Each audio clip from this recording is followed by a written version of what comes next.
Well, let's address President Trump's latest tariff threat to hit India with a substantially higher tariff rate. Why? Because he says we buy Russian crude, but we also sell Russian crude for a profit, in his words. Now, India has hit back at the US for threatening those higher tariffs and a penalty which still there is no clarity on. In a social media post, President Trump said, and I quote, "India is not only buying massive amounts of Russian oil, they are then, for much of the oil purchase, selling it in the open market for big profits. Because of this, I will be substantially raising the tariffs paid by India to the United States of America." That is the Truth Social post from President Trump. Now, responding to President Trump, the Ministry of External Affairs has said the targeting of India is unjustified and unreasonable, and the government has promised to take all necessary measures to safeguard national interests and economic security. But here's what we need to focus on. What do the facts say? India began importing crude from Russia because traditional supplies were diverted to Europe. Remember, this was when the Ukraine war started. In fact, India at that point in time and went on to say that the US actively encouraged imports of Russian oil by India as it strengthened global energy market stability. Why was this the case? Because remember, back then there was a sharp spike in oil prices, and oil prices, Brent crude specifically, hit $137 per barrel. This was in March 2022. This was after Russia invaded Ukraine.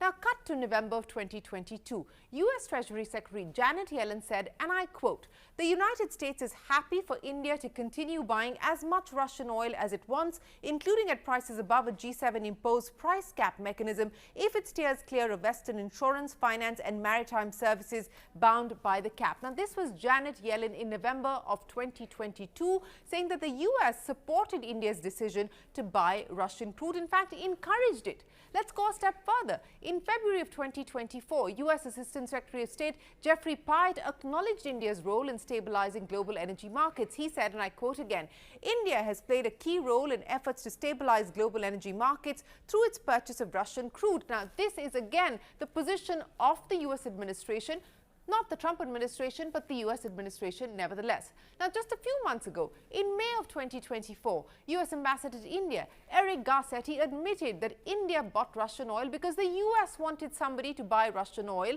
and the US allowed the purchase to ensure oil prices do not go up globally.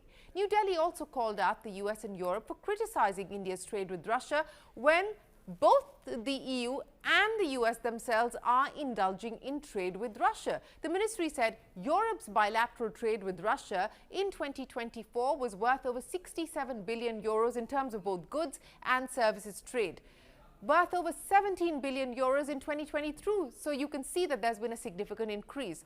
This, the Indian government says, is much more than India's total trade with Russia in the same period. Now, India is also calling out the US for importing uranium hexafluoride for its nuclear industry and palladium for its EV industry, along with fertilizers from Russia. That's not all. India has meanwhile been increasing its energy imports from the US. So remember, Trump's call to action saying that India must buy more from the US. Well, India has been doing just that. In fact, just in the first quarter of this financial year, US energy imports are up 114%. The share of US crude in India's import basket has risen from 3% to 8% in the month of July alone. Now, India is estimating a 150% rise in energy imports from the US this year. So that is where things currently stand as far as India importing energy from the US is concerned. The important question to ask also is that why has the US not sanctioned Russian oil? Remember, there is no sanction on Russian oil. There are sanctions on oil coming in, for instance, from Venezuela, from Iran. There is no sanction on Russian oil. So India's position is that it has been dealing with Russia as per the global norms and as per the price cap mechanism that has been put in place at this point in time. That is the position for now.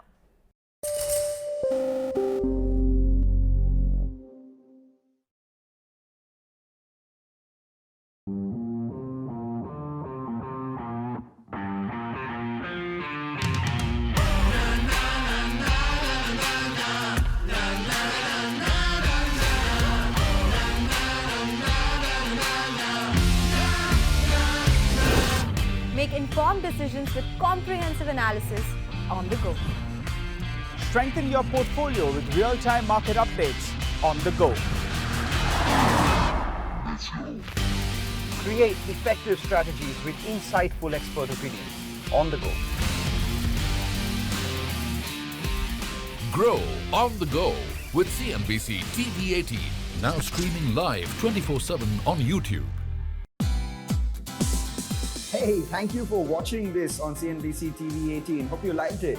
For more such interesting news and updates, follow CNBC TV18 on all the social media platforms.